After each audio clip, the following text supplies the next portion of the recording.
Olá, sou o Rubens Branco, da Branco Advogados. Vou falar hoje sobre um assunto interessante, que é a volta do voto de qualidade no CARF e que recebeu uma reação da OAB. Liminar do Conselho Federal da Ordem de Advogados do Brasil, apresentada ao STF, defende que seja imediatamente suspensa a medida provisória número 1160, que estabeleceu o voto de qualidade no Conselho Administrativo de Recursos Fiscais, CARF. O voto de qualidade é aplicado quando um julgamento termina em empate. Por esse critério, o presidente da turma, que é sempre um conselheiro indicado pelo fisco, é quem tem o poder de decisão. Desde abril de 2020, ele não era mais utilizado no CARF por conta de uma mudança na legislação. A lei número 13.988, ou seja, temos aí uma medida provisória mudando uma lei. O Congresso aprovou e esse governo atual já emitiu uma medida provisória afastando essa lei. Mas foi a lei 13.988 que foi aprovada no ano anterior, em 2020, passou a prever que em caso de empate num julgamento, o empate favoreceria sempre ao contribuinte. O restabelecimento do voto de qualidade, por meio da medida provisória 1160, foi anunciado no dia 12 de janeiro, como parte do pacote de medidas de recuperação fiscal. Recuperação fiscal aí, diga-se, do bolso da União, não é dos contribuintes.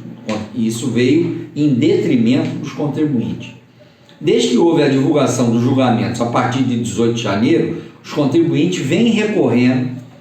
Não foi só a OAB que entrou no STF, mas os contribuintes vêm recorrendo à Justiça para tentar retirar os casos de pauta. E a Justiça Federal já atendeu a pedido de 2 contribuintes. Além de pedir também a declaração de inconstitucionalidade desta medida provisória, a liminar do Conselho Federal da OAB pede ao STF que a eficácia da medida provisória seja suspensa e se aplique a regra anterior, que favorece aos contribuintes, nos julgamentos do CARF, ou subsidiariamente que os ministros suspendam a proclamação dos resultados de julgamento dos casos em que haja empate na votação até um pronunciamento da Corte sobre o tema ou a decisão do Congresso Nacional de converter ou não a medida provisória em lei.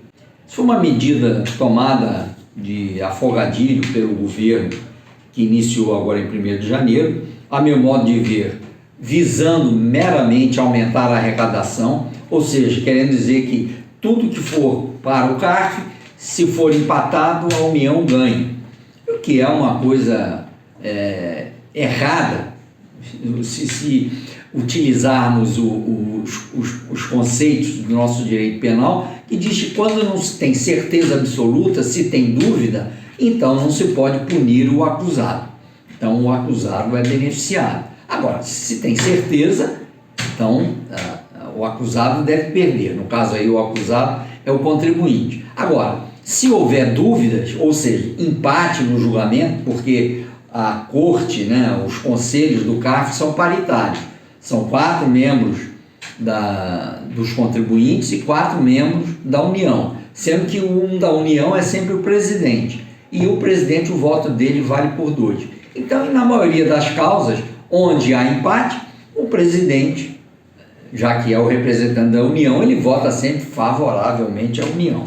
Essa regra mudou lá em 2020, passou a ser, se houver empate, beneficia-se o contribuinte ou beneficia-se o réu, e agora, no dia 16 de janeiro, o novo governo já lançou uma medida provisória e restabeleceu o voto de qualidade a favor da União.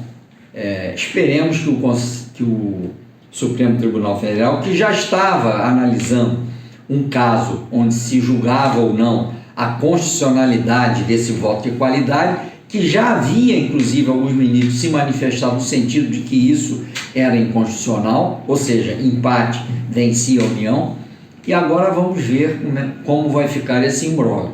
E se você tem algum caso que está sendo julgado, é um caso importante, que você pode ganhar ou pode perder, ou seja, pode haver empate, então a sugestão seria entrar com uma medida pedindo à Justiça que as decisões tomadas pelo CARF, até se for julgado a constitucionalidade dessa medida provisória, o julgamento fique suspenso e não seja, vamos dizer, determinado que empatou, a União venceu. É isso aí, pessoal.